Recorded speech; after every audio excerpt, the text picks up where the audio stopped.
What would you do if you heard the love of your life mock the moment you'd been planning for months, unaware you were just steps away? I stood there, rooted to the floor of our apartment hallway, the velvet ring box burning a hole in my palm. My heart, once soaring with hope, now plummeted into a cold, jagged abyss. I'd spent weeks crafting the perfect proposal for Emily, the woman whose laughter could light up my darkest days.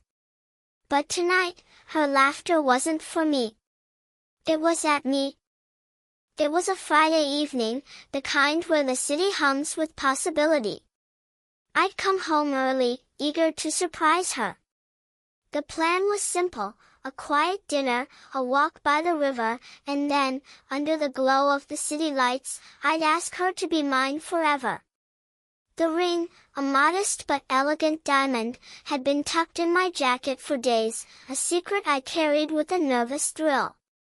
But as I slipped through the front door, I heard voices from the living room. Emily's, bright and animated, and another, her best friend, Claire. I paused, not wanting to interrupt. Emily's voice carried through the thin walls, clear as glass. "Oh, come on, Claire, you know he's been acting weird lately. I bet he's planning to propose." My breath caught, a smile tugging at my lips. She knew. She'd figured it out. But then her tone shifted, sharp and dismissive. "If he does, I'm saying no." Can you imagine? Me, tied down like that?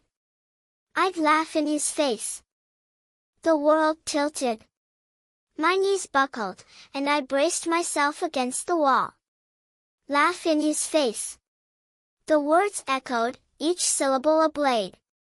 Claire's voice, hesitant, broke the silence. You don't mean that. You love him."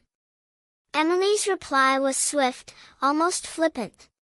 "Sure, I love him. But marriage? That's a trap. I'm not ready to give up my life for some outdated tradition." I couldn't move. Couldn't breathe. The ring box felt like a lead weight, dragging me under. I don't know how long I stood there, but eventually, I slipped out the door, unnoticed. The city lights blurred as I wandered aimlessly, Emily's words looping in my mind. How had I misread everything? The late-night talks, the shared dreams, the way she'd curl into me like I was her safe harbor. Had it all been a lie? I ended up at a bar, nursing a whiskey I didn't taste. The bartender, an older man with kind eyes, noticed my silence. "Rough night, son?" he asked. I didn't answer, but his words unlocked something I need to understand, to confront the truth. The next morning, I woke on the couch, the ring box still in my pocket. Emily was already up, humming in the kitchen, oblivious to the storm inside me. "You okay, babe?" she asked, sliding a coffee mug my way. Her smile was so familiar, so warm, it almost broke me. I wanted to demand answers, to shake her and ask why she'd said those things.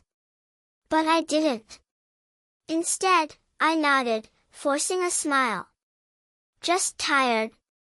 I needed time. I needed to know if she meant it. Days passed, and I became a ghost in my own life. I watched her every move, searching for cracks in the facade. Was her affection forced? Did her laughter hide disdain? I couldn't tell. Then came the twist I hadn't seen coming. Claire. She showed up at our apartment one evening, her face pale, eyes darting nervously. Emily was out, and Claire wasted no time. "I need to tell you something," she said, her voice low. "What you heard, it wasn't the whole story." My stomach churned. "What do you mean?" Claire hesitated, then spilled everything. Emily's words that night weren't about rejecting Methy, were about protecting herself. Her parents' marriage had been a battlefield, ending in a bitter divorce that left her terrified of commitment. "She's scared," Claire said. "She loves you more than anything, but the idea of marriage freaks her out." She didn't mean what she said. She was just deflecting. I stared at Claire, torn between relief and anger. Why hadn't Emily told me? Why let me carry this pain alone? Claire's eyes softened.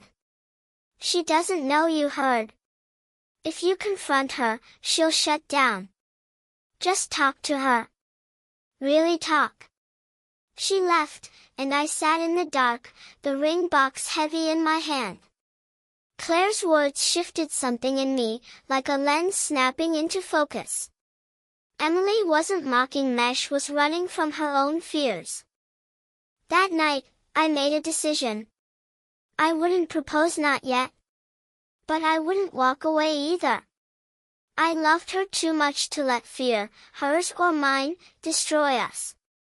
When Emily came home, I pulled her into a hug, holding her tighter than usual.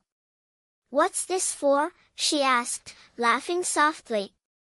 "Just because," I said, my voice thick. We talked that night, not about marriage, but about user fears, our dreams, the things we'd never said. I didn't tell her what I'd overheard. Not yet. But I listened, really listened, and for the first time, I saw the cracks she'd been hiding. Weeks turned into months. Emily started opening up, little by little. One night, she brought up her parents, her voice raw. "I don't want to end up like them," she whispered. I held her hand, my heart steady. "We won't," I said. "We'll make our own rules." She smiled, and I knew we were on the right path. The ring stayed hidden, waiting for a day when fear no longer held her back. A year later, we were walking by the river, the city lights glittering like stars. Emily stopped, her hand in mine, and looked at me with a clarity I'd never seen. "If you ever asked me, that question," she said, her voice trembling, "I wouldn't laugh." My heart raced, but I played it cool. "Good to know," I said, squeezing her hand. The ring was still at home, but I didn't need it yet. We had time. Looking back, I'm grateful I didn't confront her that night. I could have lost her to anger, to pride. Instead, I chose to stay, to understand, to fight for us. Love isn't just grand gestures or perfect moments, it's the messy, painful work of seeing someone's flaws and choosing them anyway. Emily didn't know I'd heard her words, but in the end, it didn't matter. What mattered was what we built from the silencia, love stronger than fear, deeper than doubt. And maybe, just maybe, that's the real proposal we both needed.